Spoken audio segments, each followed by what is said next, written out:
Assalomu alaykum hurmatli ustozlar, hurmatli tinglovchilar, barchangizga xayrli kech tilaymiz. Xo'p, demak bugun attestatsiya emas, milliy sertifikat tashlagan edik. Shu milliy sertifikat repetitsion testni tahlilini o'tkazamiz. Ustozlar, ekran tasviri bilan ovozga iltimos bir izoh qoldiraylik, shundan keyin test tahlilini boshlaymiz.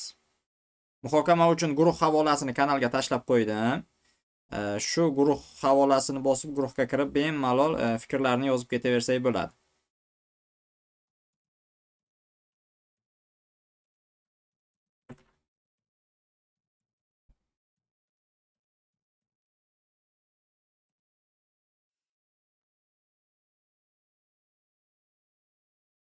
Ekran tasviri va ovoz joyidami?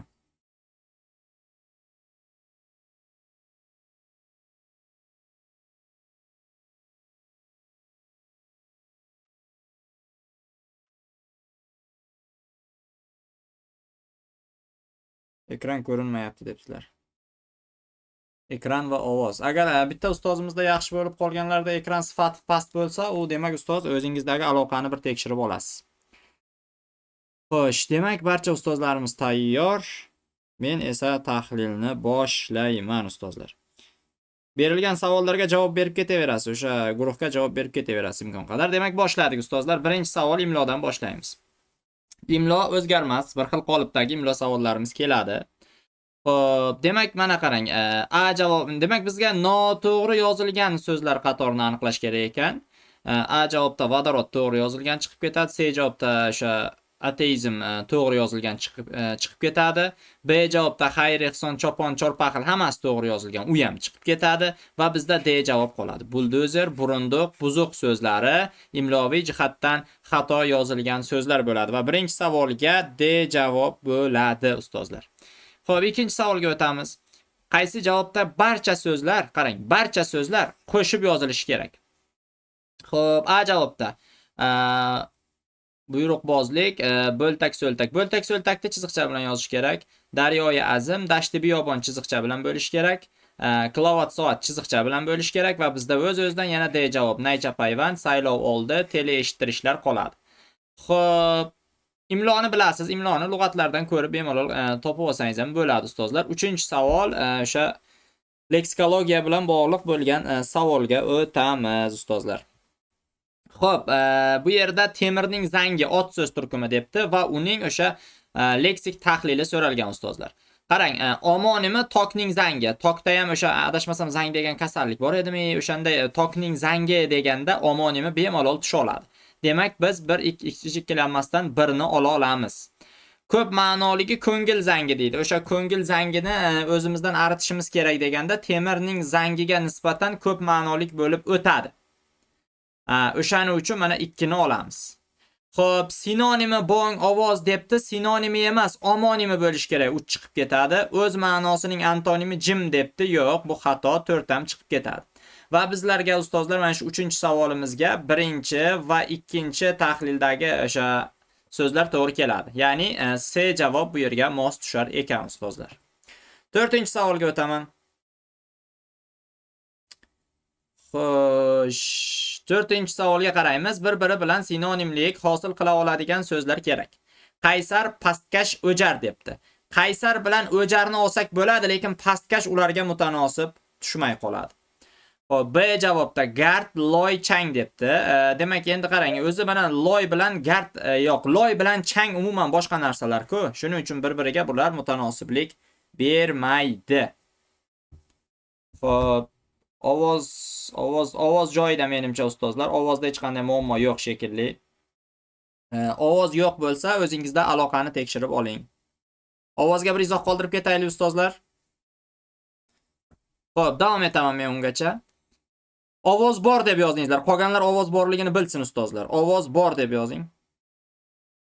Agar ovoz bo'lsa, ovoz tasvir joyida bo'lsa, bor deb yozingizlar. Yaxshi, mana ovoz bor deb yozishdi. Qolganlar aloqani tekshirib olasizlar. Xo'p, C javobda qasos, intiqom, hasrat debdi. Qasos bilan intiqomni olamiz, lekin hasrat bu o'sha qatorga kirmay qoladi. Shuning uchun C javob ham chiqib ketadi. chakka, qatra, tomchi debdi. O'sha bular esa bir-biriga sinonim bo'la oladi. O'sha chakka ham o'sha suvning bir qismi, qatra ham bir qismi, tomchi ham bir qismi bo'ladi. Shuning uchun bemalol D javobni olamiz. Ma'nolari bir-biridan biroz farq qilishi mumkin. Ya'ni o'sha uslubiy jihatdan farq qilishi mumkin, lekin aslida bular sinonim. 5-savolga o'tamiz. Qaysi gapda qo'shimcha qo'llash bilan bog'liq uslubiy xatolik mavjud? A javobda. Peshonangiz devordan qarsillab urilgandan keyin emas, devorga qarsillab urilgandan keyin bo'ladi. Ya'ni mana danning o'rniga biz gani qo'yishimiz kerak. Shunda bizda A javobda uslubiy xatolik mavjud. B javob nihoyat ko'prik ortda qoldi, guvillash tindi, hech qanday xatolik yo'q. C javob izg'irindan ko'zlar yoshlandi, oyoq ostidagi qor g'ichirlaydi, yo'q. D javob chollar kulgudan qotib qoldilar. Ularning o'sha burishgan yuzlari ruhlanib ko'zlarini kulgu namladi. Hech narsa yo'q ustozlar. 6-savolga o'taman. Gul so'zi eng yaxshisi, sarasi degan ma'noda kelganini topishimiz kerak. Qarang, gul so'zi deyapti, eng yaxshisi degan ma'noda kelsin deyapti. Xo'p, bermagil yovuzlarga 1 daqiqa xushnudlik, gul vatanning mard o'g'li ko'kragin qalqon qilgin. Bu yerda yaxshisi emas, go'zal degan ma'noda kelyapti ustozlar. Go'zal degan ma'noda. B javob, hoy yigitning guli deganda yigitlarning eng yaxshisi degan ma'noda kelyapti. Yigitning guli deganda yigitlarning eng yaxshisi degan. B javobni olamiz. Cholning yostig'i tagidan topilgan pul uni ko'mib kelishgagina yetdi. Hali bu yoqda 3, 7, 20, Fotiha shakl iftixorlar kabi hayiti, guli, bu marosim nomi chiqib ketadi. D javob, tez kun yo'q, 2 hayiti, marosim nomi bo'ladi. D javob, tez kunda albomning varaqlari fotosuratlarga va bo'yoq qalamdan chizilgan gullarga. Bu yerda esa o'z ma'nosida, ya'ni o'sha gul ma'nosida. Shuning uchun bu ham chiqib ketadi. 6-savolga bizda ustozlar aynan B javob bo'ladi. Dars yozib olinyapti ustozlar, xavotir olmang. Darsni yozib olyapmiz. YouTube platformasiga joylaymiz. YouTube'da ham kanalimiz bor. E'tibor bergan bo'lsangiz, YouTube'dagi kanalimizda ham 120 tadan oshiq mana shunday test tahlillari jamlangan. 120 dan ortiq YouTube kanalimizda shunday test tahlillari jamlangan. Shu tahlillarning qatoriga buni ham qo'shib qo'yamiz. Xo'p, davom etamiz. 7-savol. Qaysi javobda qatnashgan chilik qo'shimchasi yangi so'z yasash bilan birga asosdan anglashilgan narsa hodisaning borlik ma'nosini bildirgan degan. Qarang, e'tibor bering. Bizda konchilik azaldan konchilik deganda asosdan anglashilgan ma'nodan shug'ullanuvchi bo'ladi. Ya'ni o'sha kasb bilan shug'ullanuvchi ma'nosini bildiradi. Shuning uchun A javob kerak emas. B javob. Qadimda Farg'ona hududida paxtachilik ham xuddi konchilikda shug'ullanish ma'nosini bildiradi. C javob, yurtimizda kuz kelishi bilan pishiqchilik, ya'ni bizda pishiqchilik mavjud, ya'ni o'sha asosdan anglashilgan narsa hodisa mavjud, ya'ni hamma narsa pishgan degan ma'noda. C javobni olamiz. Bugun to'yga juda ozchilik keldi. Bu yerda o'sha insonlar ma'nosida keladi va kamligini bildiradi, borligi emas, kamligini. Shuning uchun A, B, D chiqib ketib, bizga o'z-o'zidan C javob ustozlar qoladi. Xo'p, davom etamiz. Keyingi savolga o'taman. 8-savol. Endi har uchala parchada ham ishtirok etgan sifat shakllarini aniqlang degan savolimiz. Adashmasam ba'zi testlarda ustozlar mana shu yerda sifat shakllari emas, fe'l shakllari bo'lib ketgan. Buni endi ishlayotgan odam darrov to'g'risini ajratib olib ishlasa bo'lar edi. Shuning uchun almashtirib o'tirmadim. Sifat shakllarini aniqlang. Ketdik. Yo'lning ikki betida qoramtir, oq, qizil daraxtning tanga bu takroriyot bo'ladi. Barglari iliq quyosh nuridan marvaritdek tovlanadi. Ketdi. Keyingisi uning chaqnoq, siyrak, o'ychan turishi katta bardoshini, katta so'zini olamiz. Sadoqatini, aqlini aks ettirib turadi. Mehmon degan unaqa sergap bo'lmaydi. Xo'p, dedi u ayyorlarcha kulib. Demak, bo'ldi. Endi ko'ramiz. Asli sifat debdi. Qarang, qoramtir, oq asli sifat, siyrak asli sifat, sergap asli sifat. Demak, asli sifat bor. Birni olamiz. Nisbiy sifat degan o'zi 3-gapda bir dona sifat bor, u ham asli sifat. Shuni evaziga bizda nisbiy sifat bo'lmaydi. 2ni chiqaramiz. 2 chiqqandan keyin B javob ketadi. Yasama sifat, sergap yasama, xo'p, chaqnoq yasama 2-gapda. 3-gapda iliq so'zi yasama. Demak, yasama sifat bor. 3ni ham olamiz. 1 bilan 3 bizga to'g'ri javob bo'ladi. Qolganini ko'rib o'tirishni hojati yo'q ustozlar. Misol uchun 5 dan qo'shma sifat, uchinchi gapda qo'shma sifat yo'q, demak 5 chiqib ketadi. Otlashgan sifat debdi. Uchinchi gapda otlashgan sifat yo'q, 6 ham chiqib ketadi. Shu evaziga bizga ustozlar 8-savolga A javob qolar ekan. Davom etaman. Xo'p. Keyingi savol. Ustozlar, ko'pchilik bir marta kiradi, ovoz yo'q deb o'sha shikoyat qilishadi. Aslida ovoz lekin bo'ladi. Keyingisiga o'tamiz, 9-savol. Ushbu gaplarning ravishlari haqida to'g'ri hukmni toping debdi ustozlar. Endi biz shu yerga qarashimiz kerak. Ravishlar haqida to'g'ri fikrni topishimiz kerak. Ketdik, qarang. Birinchi gapda Vladimir janoblari namoz Pirimqul o'g'li ishini qabul qilib olganiga bir hafta bo'lgan bo'lsa ham uni darrov tergovga chaqirmadi. Bitta bor ekan. Keyin B javobda bu voqea xuddi kechagina bo'lgandek, ammo darrov ikkita ekan. Uchinchi gapda keyin sal o'zidan o'zi yig'ib qarasam oyoqlarim bo'ldi. Bu yoqda 3 ta ekan. Endi shu haqida biz to'g'ri hukmni topishimiz kerak. Davom etamiz. Xo'p, A javobga qaraymiz ustozlar. A javobga e'tibor beramiz. Uchala gapda ham imloviy xato yozilgan ravishlar bor debdi. Bu yerda uchala gapda ham imloviy xato yozilgan ravishlar yo'q ustozlar. O'zi imloviy xato ravishlarning o'zi yo'q. Shuning uchun A javobni bizga to'g'ri hukm topishimiz kerak. A javobni chiqarib tashlaymiz. A javob to'g'ri bo'la olmaydi. Yulduz Sulton ismli ustozimiz mikrofonlari ochiq qolib ketibdi. Xo'p, davom etamiz. Endi B javobga qaraymiz. Uchala gapda ham ravishlarning faqat bittadan ma'no turi ishtirok etgan degan. Bizda mana 3-gapimizda 3 ta ma'no turi ishtirok etgan. Shuning uchun B javob ham chiqadi. C javob barcha gaplarda ravishlarning tuzilishiga ko'ra 3 turi qatnashgan degan. Bizda tuzilishiga ko'ra 2 turi takror va sodda ravishlar qatnashgan. Shuning uchun bu ham chiqadi. Barcha gaplarda ravishlar bir xil gap bo'lagi vazifasini bajargan degan. Barcha gaplarda ravishlar hol vazifasini bajargan. Shuning uchun ustozlar 9-savolga D javobni olamiz. Xo'p, davom etaman. Endi 10-savolga o'tamiz. Quyidagi she'riy parchada gap bo'laklari haqida to'g'ri ma'lumotni aniqlashimiz kerak. Xo'p, mana shu savolimiz ko'p muzokaralarga sabab bo'ldi ustozlar. Sababi ko'pchilik yozdi. Bunda ikkita javob bormi ustoz? Biz chalkashyapmiz degan ko'p savollar keldi. Endi tahlil qilib chiqamiz. Qarang. Vositali to'ldiruvchi kesimga bevosita bog'langan. Inson, millat, xalq biror narsaga erishmagan bo'lsa, yo o'zi go'l, yo o'zi tambal, yo majburan uyquda bexabarlikda tutilgan. Tutilgan kesim qay holatda tutilgan? Bexabarlikda tutilgan, majburan uyquda tutilgan. Demak, endi tanbaldir kesim o'zi ega, go'ldir kesim o'zi ega. Xo'p, inson, millat, xalq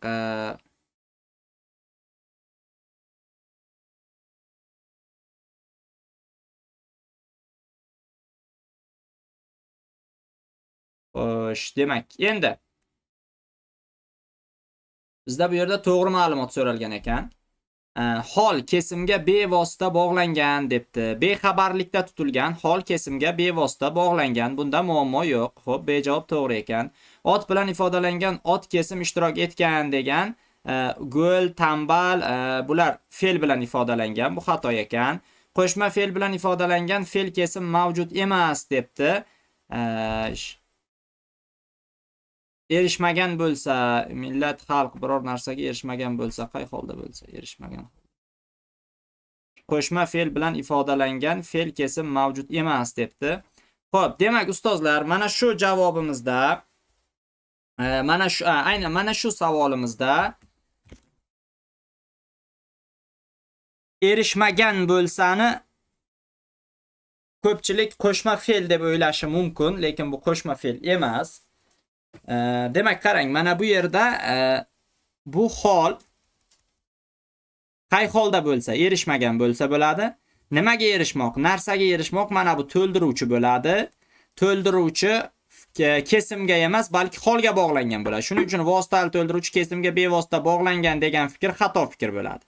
B javob to'g'ri, C javob ham xato bo'ladi, lekin D javob ham shu yerda to'g'ri bo'lib qolgan. Nimaga desangiz, qo'shma fe'l bilan ifodalangan fe'l kesim mavjud emas degan haqiqatdan ham qo'shma fe'l bilan ifodalangan fe'l kesim haqiqatdan ham yo'q.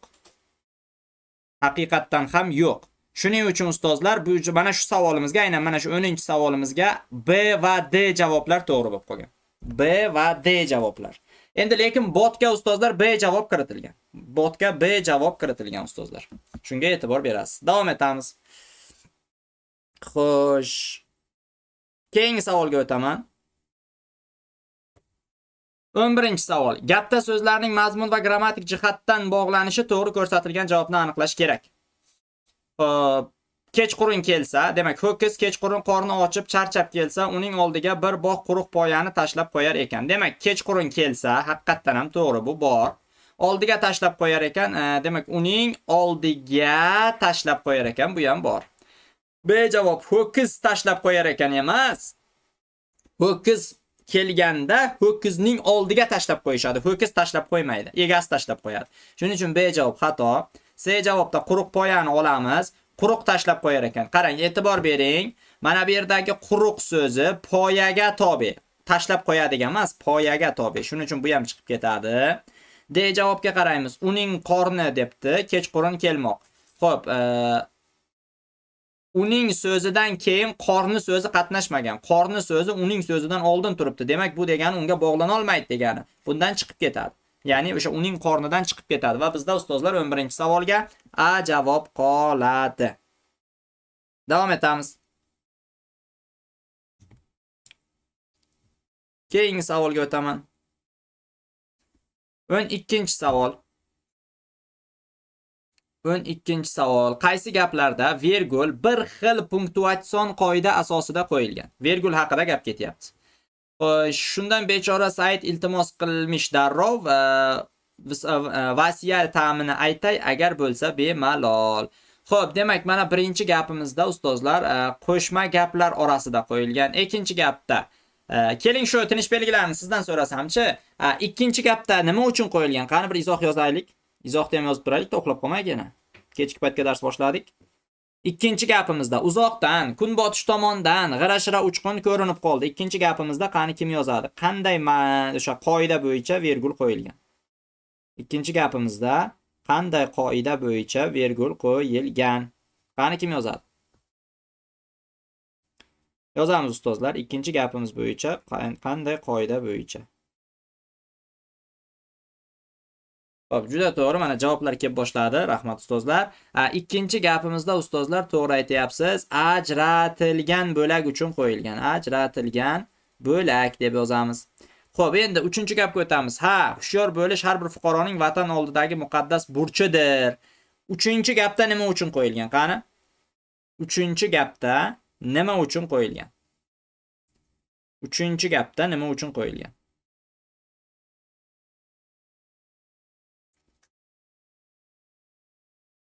Juda to'g'ri ustozlar. Mana ikkita javob keldi. 3-gapda ustozlar so'z gap deb olsak ham zarari yo'q. So'z gap uchun deb olsak ham zarari yo'q. 4-gap onaga, eng ulug' zotga ehtirom, chinakam insoniylik. 4-gapda nima uchun qo'yilgan? 4-gapda nima uchun qo'yilgan? Qani 4-gapda nima uchun qo'yilgan? Juda to'g'ri ustozlar. 4-gapimizda ham ajratilgan bo'lak uchun qo'yilgan. Demak, hozir bizning oldimizda ikkita ajratilgan bo'lak chiqdi. Bu 2 bilan 4. Lekin afsuski bunday javob yo'q. Shuning uchun davom etaveramiz. Hozir mol jon o'rtada inim. Demak, 5-gapda nima uchun qo'yilgan? 5-gapda nima uchun qo'yilgan? Hozir mol jon o'rtada inimda.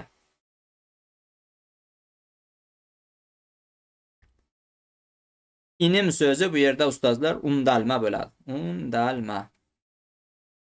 Xo'p, undalma uchun qo'yilgan ekan. Keyingisi, u bexosdan kelib, yigitni belidan oldi-da, chirpirak qilib uloqtirib yubordi. U gandiraklab borib tizzalab qoldi. Mana bu qo'shma gap ustozlar. Qo'shma gap. Shuning uchun ustozlar bizda demak ikkita qo'shma gap 1 bilan 6 da bo'ladi va D javob to'g'ri bo'ladi. Keyin yana bitta narsaga e'tibor beraylik ustozlar. Mana bu 3-gapimizda ustozlar so'z gap emas. Mana bunda so'z gap emas. Bunda kirish so'z deb qo'ysak to'g'riroq bo'ladi. Kirish so'z. Sababi mana bu albattaning o'rniga kelyapti-da. Albattaning o'rnida mana. Albatta. Albattaning o'rnida kelyapti. Shuning uchun mana shu 12dagi 3-gapni biz kirish so'z deb qo'ysak ko'proq maqsadga muvofiq bo'lar edi. Davom etamiz. 13-savoldan boshlab o'sha badiiy adabiyot. Endi javobini aytib ketaman. O'qiganlar buni darrov biladi. 13-savolimizda O'tkir Hoshimovning Tushda kechgan umrlar romanida Shahnoza haqida to'g'ri ma'lumot C javobimizda berilgan. Buni ko'rib chiqasiz. 14-savolimizda umr otilgan o'q emish deb Mirzakarim Qutidor o'tgan kunlarda 14 ga B javob. 15 Xo'jand qal'asi haqida tushgan. Xo'jand qal'asidan berilgan savolga C javob bo'ladi. Qorako'z beka. Xo'p, 16 Oltin zanglamas asarida Sodiqdan tashqari yana kimni begunoh xalq dushmaniga chiqarishadi? Boltaqul 16 ga B. 17 Ahmad Tanbalandijonda o'sha mish-mish tarqatishi Boburni Samarqandda o'lganligi haqida 17 ga ustozlar A javob bo'ladi. Endi buni mana aytib chiqdim. Muammo emas menimcha bu. O'qiganlar darrov sezdi buni. Endi ilmiy matn. Ilmiy matn nima haqida desangiz ustozlar, ilmiy matn o'rmon haqidagi matn hisoblanadi. O'rmon haqida ilmiy matn. Endi mana shu haqida bir ko'rib chiqamiz. Qani boshladik. 18-savoldan matn mazmuniga mos to'g'ri shakllantirilgan gapni aniqlang debdi. O'rmonlar biosferada kislorod ishlab chiqarmaydi debdi. Bu fikr xato, chunki o'rmonlar kislorod ishlab chiqarish tepada aytilgan. Ishlab chiqarmaydi emas, ishlab chiqaradi bo'lish kerak edi. C javobda o'rmonlar biosferada faqatgina hayvonlar uchun mikroiqlim yaratish bilan shug'ullanadi. Hayvonlar emas, butun tirik jonzotlar, ya'ni inson va hayvonlar bo'lish kerak. Mana shu yerda faqatgina hayvonlar degan joydan xato. D javob o'rmonlar tuproqni faqatgina suv eroziyasidan himoya qiladi emas, faqat suv emas, shamol eroziyasidan ham himoya qiladi degan fikr bor. Matnda o'qib ishlaganlar biladi. Shuning uchun ustozlar B javob qoladi. O'rmonlar biosferadagi kislorodning 60% ni haqiqatdan ham ishlab chiqaradi. 18 ga B javob ustozlar. 19 raqamlab ko'rsatilgan qaysi gap matn mazmuniy tuzilishida uslubiy xatolikni bergan? Bu 4-gap. Nimaga desangiz, o'rmonlar sayyoramizda eng ko'p kislorodni ishlab chiqaradi. Mana 4-gapni mana bu yeriga e'tibor beraylik-da, 4-matnni mana bu gapiga. Mana o'rmonlar sayyoramizdagi eng ko'p kislorodni ishlab chiqaradi. Ya'ni bu kislorod miqdori qancha? 60%. Endi mana bu gapga qarang. O'rmonlar odamzod uchun kerakli bo'lgan kislorodning 60% ni ishlab chiqaradi. Ya'ni eng ko'pini ishlab chiqaradi. Yarimdan ko'p-da, eng ko'pini. Mana shu ikkita, mana bu qaytib kelayotgan fikr bo'lganligi uchun matnning 4-qismida uslubiy xatolikka yo'l qo'yilgan. 19 ga ustozlar D javobni hech ikkilanmasdan olaverasiz. 20-savol. Matn mazmunida aks etgan to'g'ri ma'lumotni so'rayapti. Qarang. O'rmonlar faqatgina daraxt va butalardan tashkil topgan, boshqa o'simliklar unda o'sib chiqmaydi debdi. Demak, ularda daraxt va butalar emas, balki boshqa o'simliklar ham mavjud. Shuning uchun A javob chiqib ketadi. C javob o'rmonlar faqat tropik mintaqalarda o'sadi degan, boshqa joylarda uchramaydi degan fikr xato. U boshqa joylarda ham uchrash tepada bor. O'rmonlarning tuproq sharoitiga ta'siri yo'q, ular qishki yog'inlarga ta'sir qilmaydi degan. Ular tuproqqa ta'sir qiladi, ya'ni tuproqni eroziyadan asraydi ustozlar. Ya'ni yemirilishdan tuproqni asraydi. Shuning uchun D, C'lar chiqib ketadi. B javob qoladi. Ya'ni o'rmon tabiiy sun'iy yo'llar bilan tiklanadi, tabiiy o'rmonlar asosiy maydonni egallaydi degan fikr yuqorida bor ustozlar. Shuning uchun 20 ga B javobni olaveramiz. Davom etaman. 21-savol. Matn mazmuniga mos noto'g'ri ifodalangan ma'lumot kerak. O'rmonlar yer quruqligining 30% ni egallaydi. Yuqorida bu ma'lumot bor. O'zbekistonda 8,5 million gektar o'rmon mavjudligi ham yuqorida bor. O'rmonlar faqat tropik va subtropik zonalarda o'sadi degan fikr noto'g'ri. O'rmonlar o'sha asosiy mintaqalarning barcha joylarida uchraydi.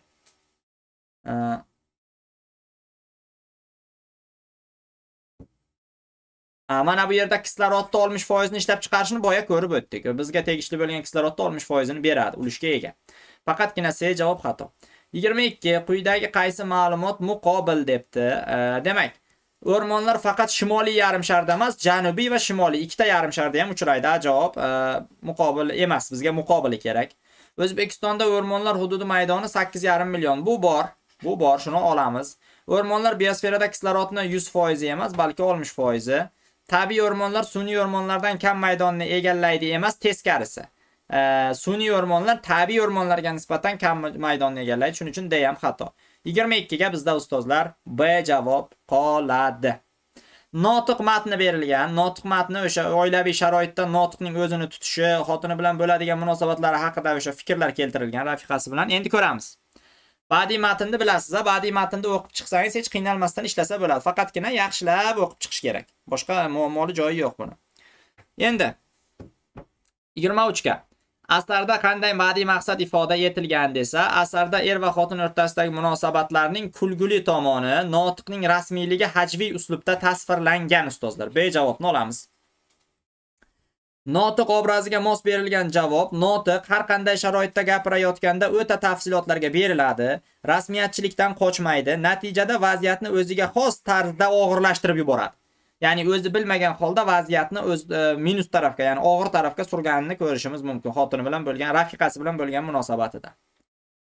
Xo'p, 25-savol. Asardagi notiq xotiniga mos ta'rif berilgan javobni aniqlang degan. Xotini erini murakkab gaplashuvlarga xushmuomalalik bilan javob qaytaradi, lekin ularni jiddiy qabul qilmaydi. Ya'ni notiqning rafiqasi turmush o'rtog'ining qay darajada rasmiyatchilikka berilishligini yaxshi his qiladi va shunga munosib ravishda uni jiddiy qabul qilmaydi. Shuning uchun 25 ga D ni uraverasiz.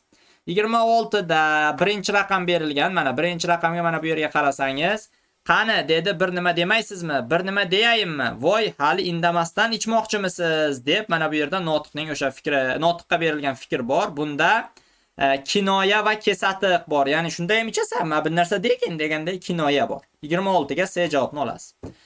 Keyin 2 bilan berilgan matn bor. 2, demak 2 da yo'q. Mana bunda ekan kinoya, 1 da ekan, 2 da ekan. 2 da ustozlar rafiqasidan o'sha hayronlik va quvnoqlik bor ekan 2 da. To'g'ri, hayronlik va quvnoqlik bo'ladi. 1 ga esa kinoya kesatiq. 1 ni bitta o'qiylikda. 1 da demak siz meni yaxshi ko'rmaysiz, turmushimizdan xursand emassiz, shu soatgacha shu mintaga kutdim, bir og'iz aytmadingiz, bir yostiqqa bosh qo'yadigan 1 yil bo'ldi degan va hokazo gaplar kinoya kesatiq bo'ladi. Shuning uchun ustozlar 26 ga C ni, 27 ga D ketar ekan. Va nihoyat ustozlar g'azal tahlili. Xo'p, g'azal tahlili juda chiroyli g'azal olingan ekan. Demak ko'ramiz. Oxima yor og'zi bir dam kulmagin kam qilmadi, chun sabodan g'uncha ochildi, yana yopilmadi debdi. Xo'sh. Nima deysizlar ustozlar? Shuni g'azalni boshdan oxir tahlil qilib beraymi yo faqat savollarga javob beraymi? Qani izohlarni bir yozing, qani izohlarga qarab ish qilamiz. G'azalni boshdan oxir bir marta tahlil qilib beraymi yo faqatgina savollarga kelgan joylarini tahlil qilib ketaymi? Qani kimda fikr bor? Yozamiz ustozlar. Izohlarni yozamiz. To'liq tahlil bo'lsinmi g'azal yoki faqatgina savollarga tegishli joydan tahlil qilib ketaymi?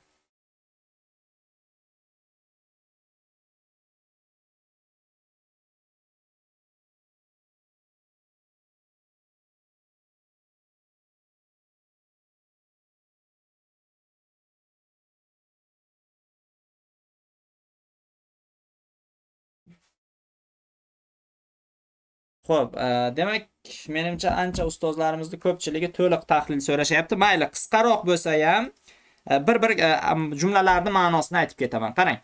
Oxima yor og'zi bir dam kulmagin kam qilmadi, chun sabodan g'uncha ochildi-yu yana yopilmadi. Ya'ni aytayapti, men shunday oq chekdim, oximdan yor kulishni to'xtatmadi. Ya'ni oximning ustidan kulishni bir dam bo'lsa ham to'xtatmadi, deyapti. Go'yo mening oxim o'sha ertalabki shamol, yorning og'zi esa g'uncha, o'sha shamoldan shu g'uncha ochildi-yu yana qaytib yopilmadi degan ma'no bor. Xo'p, endi ikkinchi baytda nishtari oxim ajab yo'q, ko'nglingga kor etmasa, ya'ni aytayapti, oximning nishtari, ya'ni oximning ignasi seni ko'nglingga ta'sir qilmasa bu ajab emas. Bundan hayron qolarli joyi yo'q, deyapti. Go'yoki tezlikdan igna ham doim xoraga sanchilmadi. Ya'ni o'sha igna ham tezlik bilan borib, doim ham o'sha xora deganda bu yerda nima deydi? Mana bu igna sanchiladigan, ignani yig'adigan holat yoki bo'lmasam tosh ma'nosida olishingiz ham mumkin. O'sha igna toshga tezlik bilan ta'sir qilmadi degan ma'no kelib chiqadi. Keyingisi. Qatraye tomizma bizga tutgan asfar bodadan sham o'tidin soqiyo hargiz sharor ayrilmadi. Ya'ni aytayapti, ey soqiy deyapti. May quyuvchiga aytayapti, ey soqiy deyapti. Bizga olib kelayotgan asfar bodangdan, asfar bu yerda sifatlash, qizil ya'ni o'sha bodaning rangi misolida. Asfar bodangdan deyapti, bir qatrasini ham yerga tomizmagin deyapti. Bilasanmi deyapti. Sham o'zi yonadigan o'tidan, shamning o'tidan biror marta uchqun ajralib chiqqanini ko'rganmisan? Ko'rmagansan. Ya'ni sham yonayotgan shamdan uchqun ajralib chiqmaydi. Shuning uchun ham go'yoki bizga olib kelayotgan bodangni ham bir tomchisini ham yerga tomizmagin degan ma'no kelib chiqadi. Keyingisi. Ishq kim har bir ishida yozdi ming turfa xalq, turfaroq budur kim bu 100 mingdan biri yozilmadi. Ya'ni ishq shunday narsaki 100 ming xil odam bo'lsa 100 ming xilcha ta'sir qiladi deyapti. Ishq shunday narsaki 100 ming xil odam bo'lsa 100 ming xilcha ta'sir qiladi. Eng qizig'i shundan iboratki, bu 100 mingtadan bittasi ham yozilmay o'tib ketgan degan ma'no kelib chiqadi. Endi sanatlarda aytib o'tirmayapman ustozlar, sanatlarda o'zingiz ko'rib olasiz. Keyingisiga qarang. Ko'yida oxim yeli raf etdi, ul 100 burqasin, hech gulshanda sabodan bo'yla gul ochilmadi. Endi qarang, mening deyapti, uning ko'yida, ya'ni uning o'sha holati bo'yicha deyapti, men oq chekdim. Oq chekkanimdan keyin o'sha uning yuzidagi burqasini meni oxim raf etdi, ya'ni ochdi degan ma'noda bor. Burqa degani bilasiz, ayollarning hijobi. O'sha hijob, ya'ni o'sha burqa endi aynan hijobga to'g'ri kelmaydi. Burqa qisal qalinroq, qora rangda yopinchiq bo'ladi. Ana o'sha burqani deyapti, mening oxim shamol bo'lib borib uni yuzidan raf etdi, ya'ni ochdi deyapti. Hech gulshanda sabodan bo'yla gul ochilmadi. Ya'ni bu yerda endi tamsil san'atidan foydalanib tabiatdagi misol keltirilyapti. Birorta gulshanda deyapti, birorta gulshanda sabodan, ya'ni tongning shamolidan birorta gul ochilmagan deyapti. Lekin mening o'sha oximdan uning yuzi ochildi degan mana bunday tamsil san'ati bilan chiroyli bayt keltirilib ketyapti. Keyingi bayt, qaysi johilga nadomat bo'lg'ay ul olimcha kim har ne bildi qilmadi, har neki qildi bilmadi. Ya'ni o'sha johil insonlar olimga deydi nadomat qiladi deydi, lekin o'zi nima qilayotganini bilmaydi, bilayotgan ishini esa qilmaydi degan ma'no kelib chiqadi. Keyingisi, ey Navoiy yor vaslin istabon ul topdi kim ahli hijron zumrasida istabon topilmadi. Ya'ni Navoiy deyapti, Navoiy o'ziga qaratib nido bilan aytayapti. Ey Navoiy deyapti, yor vaslini izladi, ul topdi deyapti. Ya'ni o'sha hijron ahlida yorning vaslini qidirib topgan inson topilmaydi. Unday odam yo'q. Biror kishi o'sha hijron azobida yorni vaslini qidirib topolgan emas degan ma'no kelib chiqadi. Endi ko'rib chiqamiz. Demak, mana lug'atlar berilgan. Qora, tosh, asfar, sariq. Asfarni men qizil degan ekanman, bu yerda sariq. Sharor uchqun, turfani aytdik, ko'y ko'cha, raf etmoq, ko'tarmoq, burqa yuz pardasi, bo'yla xuddi shunday o'xshash, zumra degan guruh, mana bu yerda guruh. Demak, to'g'ri tahlil ketibdi. Endi baytlarda o'sha misolidagi savollarni ko'rib chiqamiz. G'azal matlasi haqida to'g'ri hukm kerak. G'azal matlasiga e'tibor beradigan bo'lsak, aytilayaptiki, meni o'sha oxim yorda og'zi, men oq qilganimda yor ustimdan kuldi degan ma'no kelib chiqqan. Endi ushbu baytda husni ta'lil san'atidan mohirona foydalanilgan. Bor, e'tibor bergan bo'lsangiz, o'sha g'unchani ochilish holatini husni ta'lil bilan bergan. Bejavob. Yor va oshiq holidan g'uncha sabon ustidan kulgandek kuladi. Bu bor. Oshiq baytda tong shamoli yorning oxiga, g'uncha esa og'ziga o'xshatilishi bor. Javobga keldik. Xo'p, men yor ishqidan oxu fig'on chekar ekanman, yor mening holimdan kulishni to'xtatmadi. Mana shu yerda sal xatolik ketibdimi deymanda. Ushbu baytda husni ta'lil. Yo'q, ushbu baytda husni ta'lil emas, tamsilki ustozlar, men husni ta'lilda mayl debman. Bu tamsil ustozlar, mana tabiatda bo'ladigan voqeaning o'xshatilishi, misol qilib berilishi tamsil, husni ta'lil emas. Yor va oshiq holidan g'uncha saboni ustidan kulganday kuladi. Yor va oshiq holidan g'uncha kulmaydi. G'uncha kulmaydi. Ya'ni o'sha yor oshiqning holidan kuladi. G'uncha kulmaydi. E'tibor bering. Shuning uchun bu ham xato. Ushbu baytda tong shamoli yorning oxiga, tong shamoli yorning emas, oshiqning oxiga. Oshiqning oxiga, yorning emas, oshiqning oxiga. Shuning uchun bu ham xato. Va bizda oxiridagi D javob qolar ekan. To'g'ri fikr so'ralganda 28 ga D javob top ketar ekansiz. 29. 3-baytning mazmunida aks etmagan ma'lumot kerak. Aks etmagan bo'lsin. Qarang, 3-baytda bir ko'ramiz. Demak, mana 1, 2 va 3-bayt. Qatra yetomizmi bir tutqa asfor bog'dadan sham o'tidan soqiyo hargiz sharor ayrilmadi. Endi ko'ramiz. Erta soqiy bizga tutgan sariq bog'dangni bir tomchisini ham besamar ketkazma degan ma'lumot bor. Baytda tamsil, tanosib, nidolar bor. Soqiy oshiqqa berilgan sariq bodani bir tomchisini ham besamar tomizmasligini maslahat beryapti debdi. Qarang, endi soqiy oshiqqa berilgan bodani bir tomchisini soqiy maslahat bermayapti. Soqiy maslahat bermayapti. Soqiyga qarab turib oshiq aytayapti. Shuning uchun aks etmagan ma'lumot deb seni olamiz. Shamning olovidan uchqun ayrilmasligi tamsil san'atini yuzaga keltirgan. D javob tamsil bor. Bunga teginmaymiz va bizda 29 ga C javob bo'ladi. Xo'p, 30-savol ustozlar. G'azalning nechanchi baytida oshiq ohi shamolga, yorning yuzi gulga o'xshatilgan 5-baytda e'tibor bergan bo'lsangiz, gulni pardasini ko'tarmaydi deb aytgan-ku. Shu yerda bor. Tamsil san'ati orqali 30 ga D javob. 31. G'azalning begona bayti haqida qaysi hukm noto'g'ri? Begona bayt bitta oldingi bayt bo'ladi. Qaysi johilga nadomat bo'lg'ay ul olimcha kim har ne bildi qilmadi, har neki qildi bilmadi. Ya'ni bu yerda noto'g'ri hukm kerak. Qarang. Hech qaysi olimga beamal olimga achingan va afsuslangan kabi achinish mumkin emas debdi. Ya'ni o'sha olimlarning amali haqida gap ketgan, bu bor. Beamal olim nimaiki bilsa bilganiga, ilmiga amal qilmaydi degan beamal olim haqida bor. Johillar o'zidan nadomat qilsa ham ularning olimchalik bilimi bor. Johilda olimchalik bilim bo'lmaydi. Shuning uchun C aks etmagan fikr. Baytda johil insondan o'sha beamal olim qoralangan. Johil insondan ko'ra beamal olim yo'q. Bu bor ustozlar. Demak 31 ga C javobni chiqarib olar ekanmiz. 32. Ushbu g'azal qaysi vaznda yozilgan desa, Ramali Musammani mahzufda yozilgan. Xo'sh, 33, 34, 35-savollarga kelamiz. Qarang. Rostlik ila xiyonat ikkisi jam kelmas deganda uyushuq bo'lak degan manakay. Rostlik bilan xiyonat manakay. Mana shu yerda bu qaratqich aniqlovchi. Rostlik ila xiyonatning ikkisi bo'ladi. Ikkita qaratqich aniqlovchi uyushgan D javob olinadi. 34 ga qaraymiz. Bunda ajratilgan bo'lak bor ustozlar. Qani shu ajratilgan bo'lak desangiz, mana qurol, intellektual, axloqiy kuch-qudrat. Mana qanday qurol? Intellektual, axloqiy kuch-qudrat. Ana shu bizga qurol bo'lib xizmat qiladi. Ana sizga ajratilgan bo'lak. 35 ta Amirzodam so'zi bizga ustozlar undalmani beradi. C javobni olamiz. Demak, mana ko'rib turganingizdek 33, 34, 35 ta D, B, C javoblari to'g'ri bo'lar ekan. Xo'p, 36-savolga qaysi javobni oldik? Kim yozadi ustozlar? 36-savolni qani yozaylik qani? Qaysi o'sha so'zni oldik? Qarang. Kishini urintirib qo'yadigan, tashvishga soladigan ortiqcha narsa. Ikkinchi ma'nosi qorindagi bola, homila. Uchinchi ma'nosi diniy e'tiqodga ko'ra aziz avliyolarni ranjitish tufayli yuz beradigan kasallik. Mana shu uchalasini o'rnini bosadigan bitta so'z kerak. Qani shu so'zni kim topdi?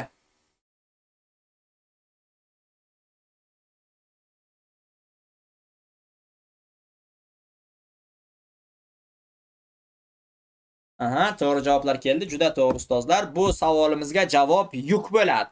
Yuk. Ko'pchilik dardni olishi mumkin. Dard uchinchisiga to'g'ri kelmaydi ustozlar. Uchinchisiga dard to'g'ri kelmaydi. Diniy e'tiqodga ko'ra qaysidir eshon yoki pir yoki valini ranjitib qo'ysa, o'sha kasal bo'lib qolsa, bunga o'sha valining yuki tushgan degan xalq tilida ibora keladi. Yuk degani mana shu uchinchisiga har xil variantlar bor, lekin bu yerda faqatgina yuk so'zi ustozlar tushadi 36 ga.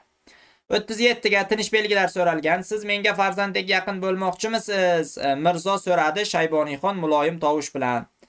Xo'p, demak, qarang, qo'shtirnoq bilan boshlaysiz. Siz menga farzandga yaqin bo'lmoqchimisiz?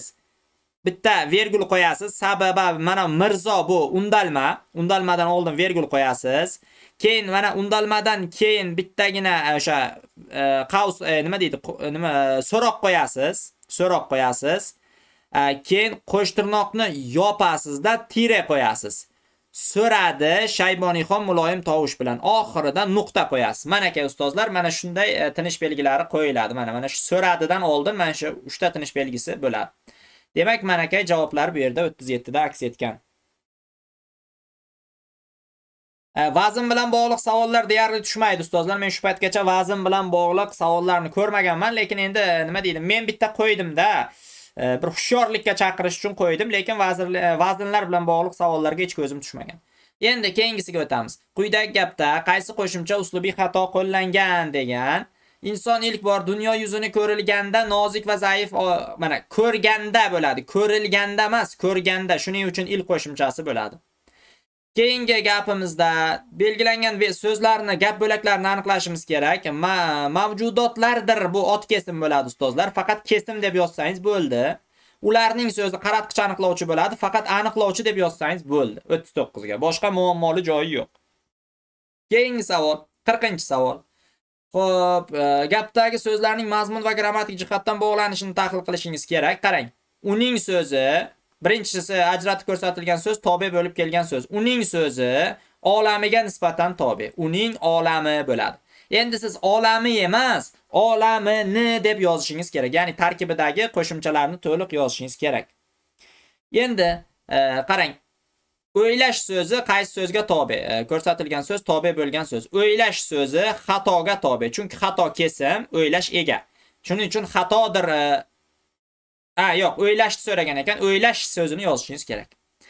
41-savol. Endi berilgan gapda grammatik jihatdan to'g'ri bog'lashimiz kerak.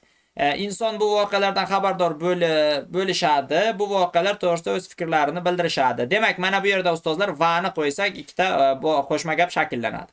Endi qo'shma gapning qaysi turi bo'ladi desangiz, bog'langan qo'shma gap bo'ladi. Bog'langan qo'shma gap deb yozishingiz kerak ustozlar. Tushunarli-a? Xo'sh, va bilan bog'lansa bog'langan bo'ladi-da. 42 ga o'tamiz. Shabiston so'zidan so'ralgan bir so'zni ikki xil ma'noda ishlatish ifhom san'atini beradi. Ikkinchi misra to'liq belgilangan, yangi oy yo'q, yangi oy emas deyapti. Dunyoni yorituvchi quyosh deyapti. Demak, bundan fikridan qaytib boshqa fikrni ta'kidlash ruju san'atini beradi. Ruju san'ati. Mana shu bugun offlaynda ham ko'pchilik shogirdlar deb attan qilishdi, shu yodlamagan joyimizdan tushdi. Mana bunday san'atni aslida nimaligini bilasiz. Mana ko'pchilik shu bugun ko'pchilik offlayndagi shogirdlarimiz Shabiston so'zini ihom ekanligini bilayapti. Ya'ni o'sha bir so'zni ikki xil ma'noda qo'llangan san'at, lekin ihom so'zi kallasiga kelmayapti. Tushunyapsizmi? Ihom so'zini yozish muammo bo'layapti. Lekin aslida buni qanday mazmunini bilayapti, san'atni o'zini bilmayapti. Shuning uchun san'atni o'zini, ya'ni o'sha aytilishini va imlosini yodlab qo'yishlik zarar qilmaydi ustozlar. Uni yodlab qo'yish kerak, esdan chiqmasin. Davom etamiz. Xo'sh. Keyingisi 43-savol. She'riy parchaning qofiyasini tahlil qiling va yozing debdi ustozlar. Qahring o'lsa barcha ishimdan malolatdur sanga, lutfing o'lsa 100 maningdek farog'atdur sanga. Ustozlar, bu yerda ravi te bo'ladi. Mana malolatdagi te, farog'atdagi te. Sanga bu radif bo'ladi. Radif. Endi qofiyaning qaysi turi desa, t'dan keyin dur davom etyapti. Dur davom etganligi uchun mutlaq qofiya bo'ladi ustozlar. Mutlaq qofiya bo'ladi. Yo, istiyora emas. Bu Shabiston so'zi istiyora emas. Qorong'ulikda deb ikki xil ma'no. Bittasi qorong'u tunda, ikkinchisi qorong'uday o'sha g'am uyida degan ma'no kelib chiqyapti. Ana shunda nima deydi? G'amga botgan holatini qorong'ulik deyapti. Bu bir so'zni ikki xil ma'noda tushunish ihomda beradi. 44-savolga o'taman. Qita ketgan, qarang. Har kimki suchuk so'z elga izhor ayladi. Har nechaki ag'yor durur yor ayladi. So'zi qattig'i el ko'nglini ozor ayladi, yumshog'i ko'ngillarni giriftor ayladi. Qitada qanday illat qoralangan desa, qo'pollik, dag'al so'zlilik qoralangan. Demak, endi mana bu yerda xo'p, ruboiyda alohida ajratib ko'rsatilgandan san'at chiqadi. Bu san'at juda ham oddiy, yumshoq bilan qattiq so'zlaridan tazod san'ati chiqadi. Demak, mana aka ustozlar, 44 ta milliy sertifikat repetitsion testning tahlili mana shundan iborat. Essay ham bergan edik ustozlar. Essay ham ehtimoliy essay edi. Yozganlar mazza qildi, yozmaganlar armonda qoldi deydi-ku. Essayni ham tekshirtirib olishingiz kerak edi, chunki bu ehtimoliy essay. Buni ko'rib qo'ygan zarar qilmaydi. Mana qarang. So'nggi paytlarda turmush qurish yosh kuzatilmoqda. Ko'pchilik buni yoshlarning oila masalasiga mas'uliyat va hokazo. Bu essayni ko'rib qo'yish kerak edi. Xo'p, demak ustozlar, mana aka tahlil mana shundan iborat. Kimda qo'shimcha savollar bo'lsa, mikrofonni ochaman. Marhamat, o'zini o'sha mikrofondan savollarini berishi mumkin. Marhamat ustozlar, mana hozir 140-50 ga yaqin odam o'tiribdi. Kimda qo'shimcha milliy sertifikat yuzasidan savollar bor?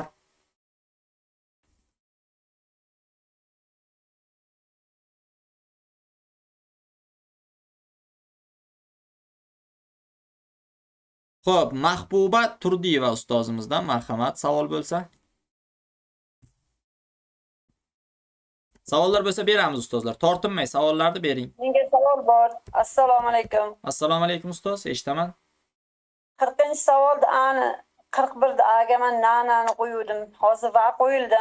Ha, va qo'yildi ustoz. U yerda inkor munosabati yo'q, u yerda biriktirish munosabati bor. O'shanga hushyor bo'ling. Aha, rahmat, shuni so'ramoqchiyim. Aha, sog' bo'lasiz. Keyin 44ga dag'allab qo'ydim, to'g'riga olinadi. Dag'allik, qo'pollik. Endi ustoz qarang, bitta narsa, bizda bot avtomatik ishlaydi. Sababi 5000 6000 odamni javobini qo'lda kiritish bizda juda ko'p vaqt oladi. Undan ko'ra test tuzganimiz ma'qul. Shuning uchun avtomatik ishlaydigan tizimlarda bitta javob olinadi. Ya'ni, misol hozir bu yerda qo'pollikni kiritganmiz, faqat qo'pollik olingan. Lekin ichkarida qo'pollikning o'rniga dag'allikni yozib qo'ysangiz ham to'g'ri javobga olinadi. Dag'allik yozganman. Rahmat ustoz. Sog' bo'l. Sog' bo'lasiz. Marhamat, yana kimda savol?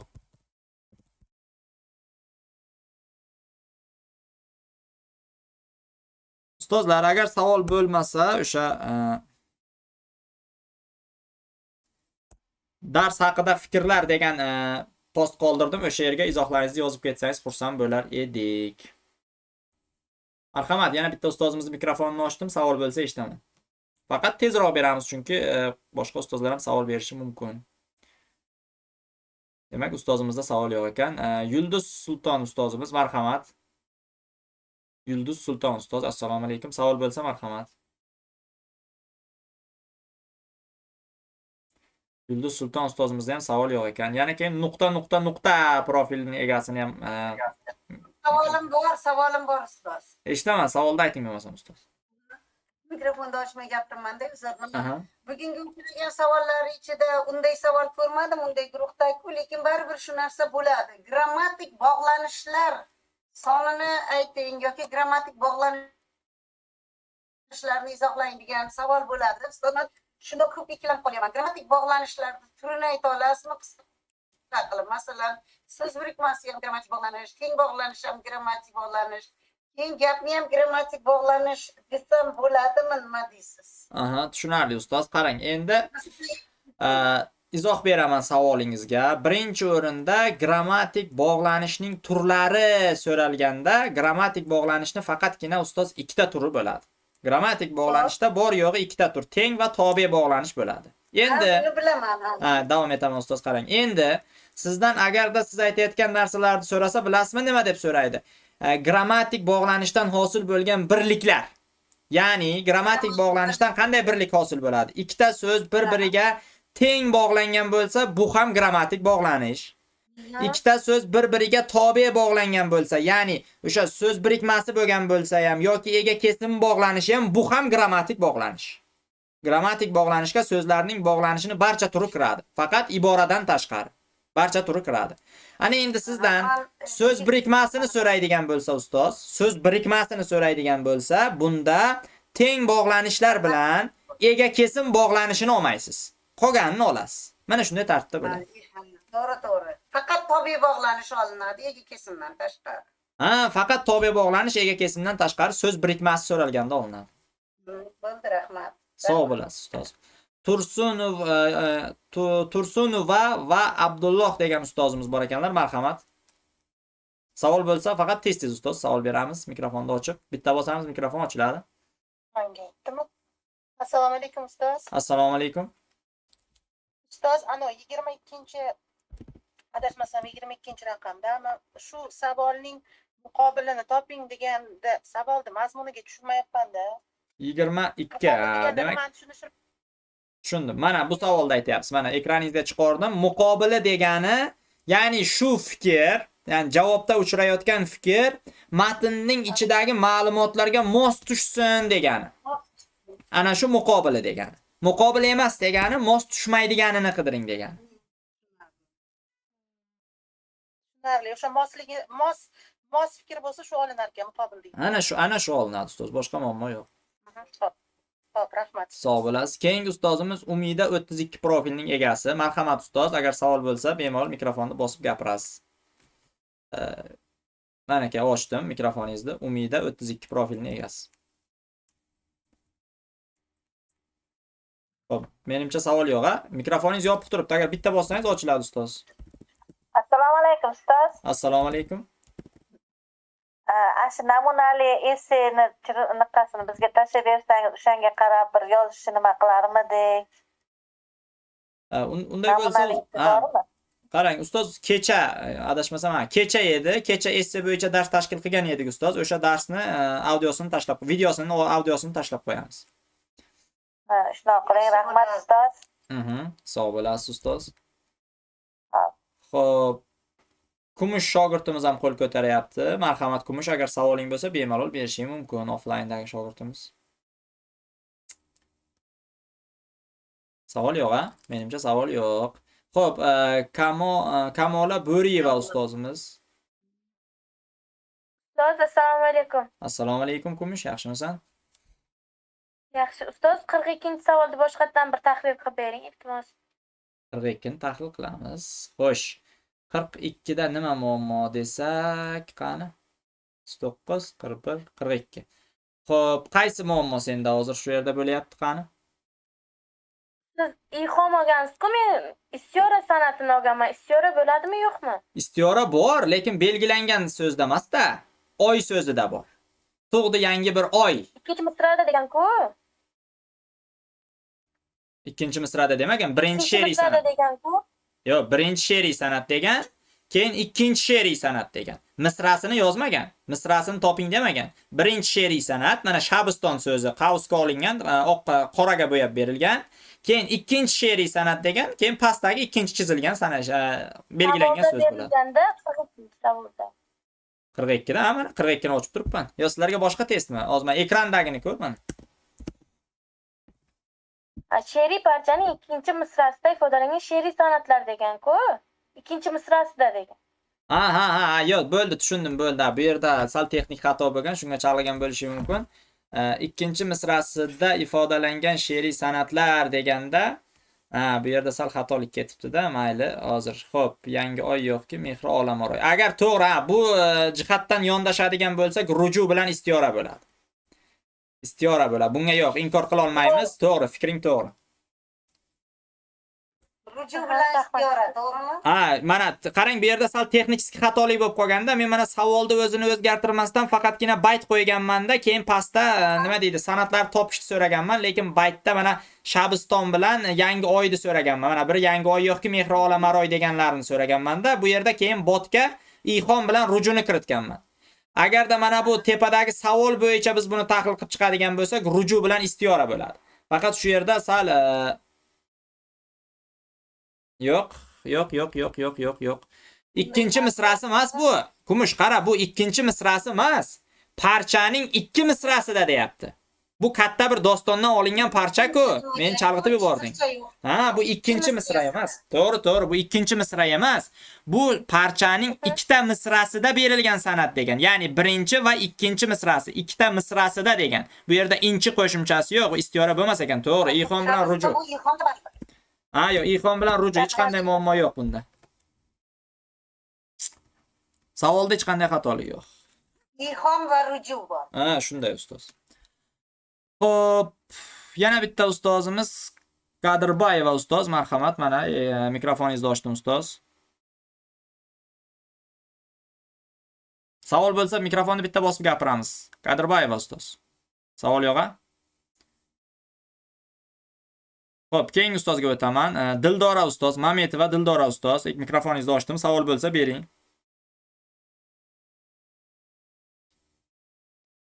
Ustoz, assalomu alaykum. Assalomu alaykum.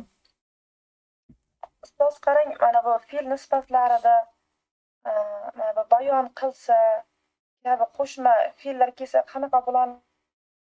Nisbat ustoz? Qarang, siz menimcha savolni sal boshqacha bermoqchisiz. Savolingizni o'zim to'g'rilab olaman. Qarang, fe'l nisbati ko'makchi fe'lli so'z qo'shilmalarida qanday so'ralishini aytib so'ramoqchisiz. Masalan, borib kelmoq yoki borib kelmoq emas, o'qib chiqmoq, o'qib tashlamoq, sakrab tushdi, shunday so'zlarni so'rayapsiz. Bunday so'zlarda ustoz, ya'ni aynan aytaman, ko'makchi fe'lli so'z qo'shilmalarida nisbat 3 xilda bo'ladi. Birinchi qo'shilishi faqat yetakchi fe'lda, ya'ni birinchi qismda bo'ladi, ikkinchi qismda bo'lmaydi. Bunday paytda shu birinchi qismda nisbatiga qaraysiz.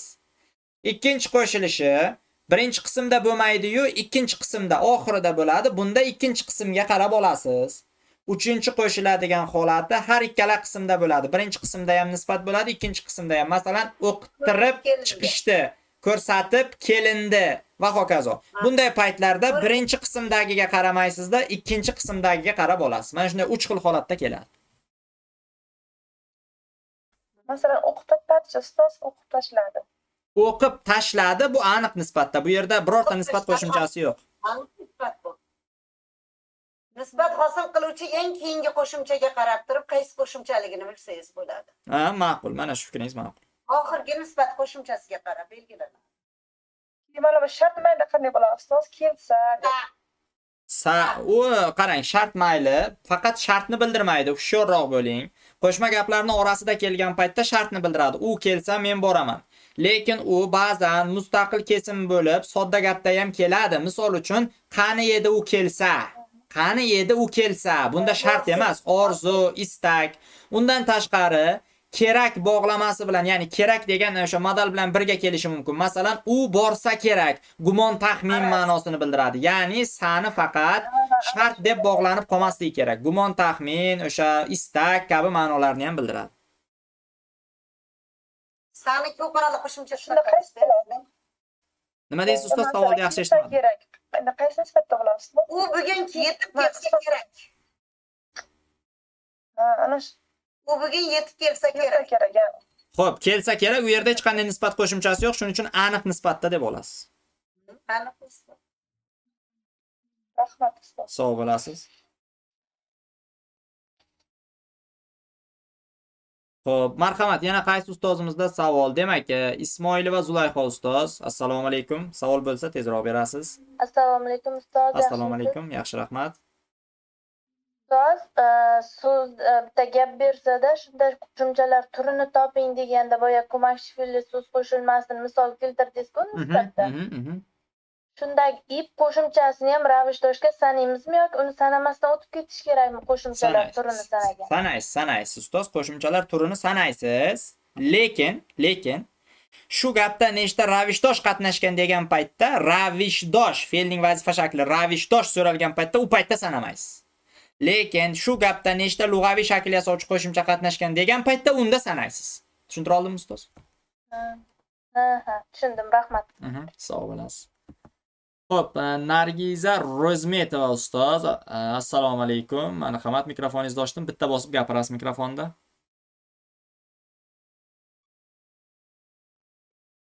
Nargiza ustoz, mikrofonni bitta bosib gapirasiz agar gapirayotgan bo'lsangiz. Assalomu alaykum ustoz. Assalomu alaykum. Ustoz, menda ham shu 42-savol bo'yicha savol borda. Aha. Bu yerda men qarang, mana bu birinchi masalan oxirida yangi oy, keyin ikkinchi masalan yana yangi oy bo'lgan, men bu yerda tasdirda bo'lganman. Yo'q, qarang, tasdirda tushundim. Tasdir bunday paytlarda shu misraning boshi bilan oxiri hisoblanadi. Lekin bu yerda bizning misramiz birinchidan ajratib ko'rsatilganiga e'tibor berishingiz kerak. Ikkinchidan bu ikkinchi misramiz oy bilan emas, yangi so'zi bilan boshlangan. O'shanga hushyor bo'ling. O'sha so'z boshida tursin, bitta keyingi emas. Sog' bo'ling. Muhayyo Xudoyberganova ustoz, marhamat, savolingiz bo'lsa mikrofonni bitta bosib aytishingiz mumkin. Menimcha savol yo'q, Muhayyo ustoz, mikrofonni bitta bosasiz, aytasiz. Assalomu alaykum ustoz. Assalomu alaykum. Inversiyalik gap degani qanday gap? Keyin yana bitta savolim bor edi. Inversiyalik gap, keyin to'g'rilamoq degan javob to'g'rimi yoki to'g'rilamoqmi? Ustoz, qanday yoziladi shu gap? To'g'rilamoq, qarang, to'g'ri u sifat u. To'g'rilamoq yoziladi. To'g'rilamoq emas, Men bitta test ishlagandim, shu aynan shu to'g'rilamoq degan variantni to'g'ri deb qo'ydilar. Birinchi savolning milliy sertifikatning birinchi savolida. Birinchi savol tipida. To'g'ri, siz bu testda emas, boshqa test ishlagandim, to'g'rilamoq deganni to'g'ri javobga olib qo'yibdi. Qarang, to'g'rilamoq. Ana shu to'g'ri bo'ladi. Ha. To'g'rilamoq. To'g'ri bilan u gap xato deb nima qiluvdi bittadanlar? To'g'rilamoq bo'lsa to'g'ri bo'ladi degandilar. To'g'rilamoq degan xato degandilar. Yo'q. Mana qarang. T O G R I L A. To'g'rilamoq. To'g'rilamoq. Ana shunday. Keyin inversiyali holatchi. Inversiyali holat degani gap bo'laklarining o'zini tartibi bo'ladi. Misol uchun ega gapning boshida, kesim gapning oxirida, aniqlovchi egaga bog'lanadi va u egadan oldin keladi. Mana shunday gap bo'laklarining tartibi shundaygina o'zgarib keladi. Ya'ni kesim gapning o'rtasiga tushib qoladi, hol kesimdan keyinga o'tib qoladi. Mana shunday holatlar bo'lsa inversiya bo'ladi. Mana bosingiz olg'a degan shunda inversiyali gap bo'lib turibdi. Ha. Olg'a bosing bo'lish kerak-da. Ravish, ya'ni hol, o'rin holi kesimdan oldinga o'tish kerak. 3 marta bosingiz degani. Xo'p, rahmat. Sog' bo'lasiz. Sog' bo'lasiz. Kamola Bo'riyeva ustoz. Ustoz yana bittagina. Ayting. Ustoz qarang, bittagina savolim bor. Sof so'zi ravishmi, sifatmi? Sof so'zi sifat. Ravishga ketmayaptimi? Qarang, gap qo'llaganda faqat ravishga ketyapti. Sof gapirdi. Sof nima? Ha, u siz sifat holni bajarib kelyapti. Sifat hol bo'lib kelyapti. Shunga chalkashtirib yuboryapsiz. Sifatni hol bo'lib kelishiga chalkashib ketmaydi. Chiroyli yozadi degan. Ha, xuddi shunday chiroyli yozadiday narsada bu. Xo'p. Kamola Bo'riyeva ustoz, savolingiz davom eting bo'lsa. Assalomu alaykum.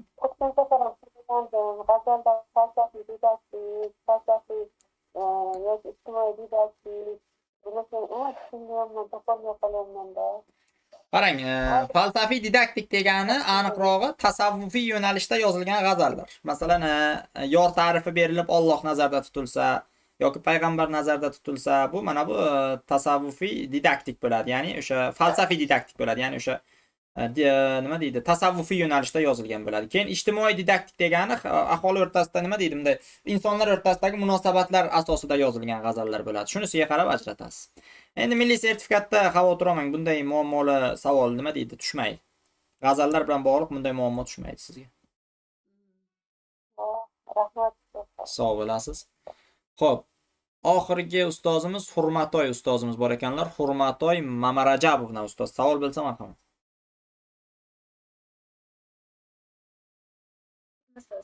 Assalomu alaykum. Assalomu. Ustoz tahlillaringizni bo'ldimda, hozir kirib qoldim, uni